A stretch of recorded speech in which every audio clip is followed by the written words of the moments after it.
Can you imagine failing exams again and again and still changing education forever? Most people would quit. Many would feel ashamed. But this man did the opposite. Hello, and welcome back to our channel, Learn English Through Inspiring Stories. Today's story is amazing, shocking, and deeply inspiring. It is about a boy who struggled in school.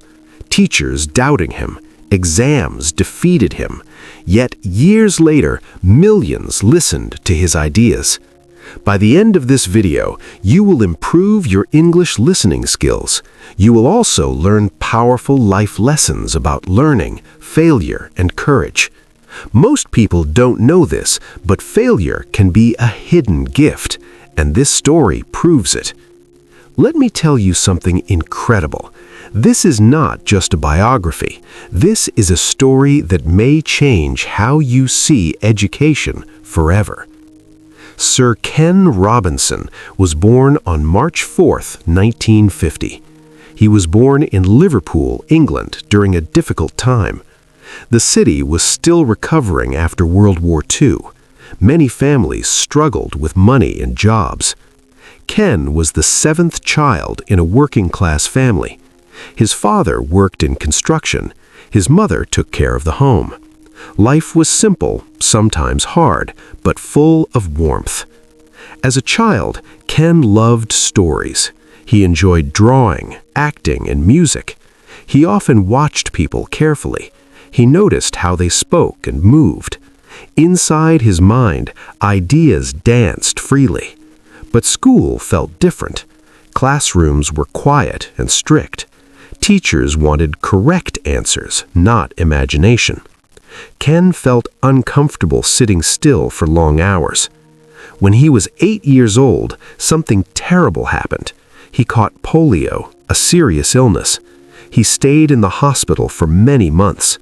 Doctors said he might never walk properly again. Lying in bed, Ken listened to the sounds around him. Footsteps in the hallway, soft voices of nurses, the ticking of clocks. He thought, why am I different from others? He wondered, will my life always be limited? Slowly, he learned to walk again using a metal leg support. This made him feel separate from other children, yet it also made him strong inside. Even then, there were signs of future challenges. School valued memorization. Ken valued creativity, and that difference would soon create serious problems. But this was just the beginning. As Ken grew older, school became more painful. Exams controlled everything. Tests decided who was smart and who was weak. Some teachers called him careless. Others believed he was not intelligent enough. One teacher said, "Ken, you will never succeed academically." Another added, "You talk too much and focus too little." Those words hurt deeply. Ken felt embarrassed sitting in classrooms. His heart felt heavy before every exam. Sweaty hands, fast breathing, silent fear. Inside his mind, a battle continued. Am I stupid? He wondered. Why can't I learn like others? At age 16, he failed important school exams. Friends moved forward. Ken stayed behind. Shame followed him everywhere. At home, he tried to hide his disappointment. At night, he stared at the ceiling. What if I never succeed? He thought. What if teachers are right? One day, after another poor result, he said quietly, "I feel broken by this system." His mother replied gently, "Maybe the system is broken, not you." Those words stayed with him. Ken did not give up. He barely passed enough subjects to continue studying. College was not easy either. Money was tight. Confidence was low. There was a moment when he almost quit education completely. Standing outside a classroom, he thought, "I don't belong here." But then, something unexpected happened. During his later studies, Ken discovered something powerful. He found books about philosophy and education. These books asked deep questions. One question changed everything. What is the true purpose of education? Ken realized he was not bad at learning. He learned differently. Creativity was his strength. He met mentors who listened carefully. One professor told him, "Your ideas matter. Don't silence them." That moment felt electric. Ken felt hope rise inside his chest. For the first time, he believed in himself. He decided to study education deeply, not to follow it blindly, but to challenge it. He explained to himself, "I will study the system to understand its mistakes." Small victories followed. He spoke confidently in discussions. People listened. They nodded. They asked questions. His confidence slowly returned. He set a bigger goal: to help children like him feel valued. This is where everything changed. Ken was no longer running from education. He was preparing to transform it.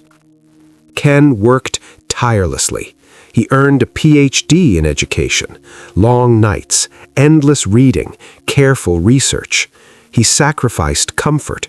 He gave up free time. He chose purpose over ease. Still, challenges followed him. First challenge, traditional academics resisted his ideas. Second challenge, schools preferred safe methods. Third challenge, critics called his thinking unrealistic. During one conference, someone laughed during his speech. Ken paused, then continued calmly. He told himself, "Stay strong. Truth needs patience." Support came from unexpected places. Teachers struggling with students contacted him. Parents shared stories of misunderstood children.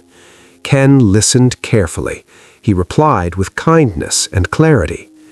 In 1998, he advised the UK government on education. That was a huge responsibility. Pressure was intense. Then came the breakthrough moment. In 2006, Ken delivered a TED Talk titled, "Do Schools Kill Creativity?" You won't believe what happened next. The talk spread across the world. Millions watched. Teachers cried. Students felt understood. Ken said boldly, "Creativity is as important as literacy." The audience applauded loudly. Recognition followed quickly. His ideas entered classrooms worldwide. Education leaders discussed creativity seriously. This was the climax of years of struggle. The boy who failed exams now taught the world. Ken's influence grew rapidly. His TED Talk reached over 70 million views. It became the most watched TED Talk for years. He wrote best-selling books. Out of Our Minds and Creative Schools changed discussions globally. Schools redesigned teaching methods. Art, movement, and curiosity returned to classrooms. Teachers felt empowered. Awards followed. In 2003, he was knighted by Queen Elizabeth II. He became Sir Ken Robinson. Despite fame, he stayed humble. He continued helping teachers and students. He spoke gently, never angrily. At home, Ken enjoyed family life. He felt peaceful, knowing his work helped millions. Even after his death in 2020, his legacy lives on. His ideas continue shaping modern education. Most people don't know this, but his failures made him powerful. So what can we learn from this inspiring journey? Lesson 1. Failure does not define intelligence. Ken failed exams, but succeeded in life. Your abilities may simply be different. Lesson 2. Systems can be wrong. If a system limits you, question it respectfully. Lesson 3. Creativity is not optional. It is essential for growth and happiness. You can apply this today. Trust your strengths. Learn in your own way. Never silence your curiosity. If this story inspired you, like this video. Subscribe for more English learning stories. Comment below what lesson touched you most. Next time, we explore another life-changing story. You won't want to miss it.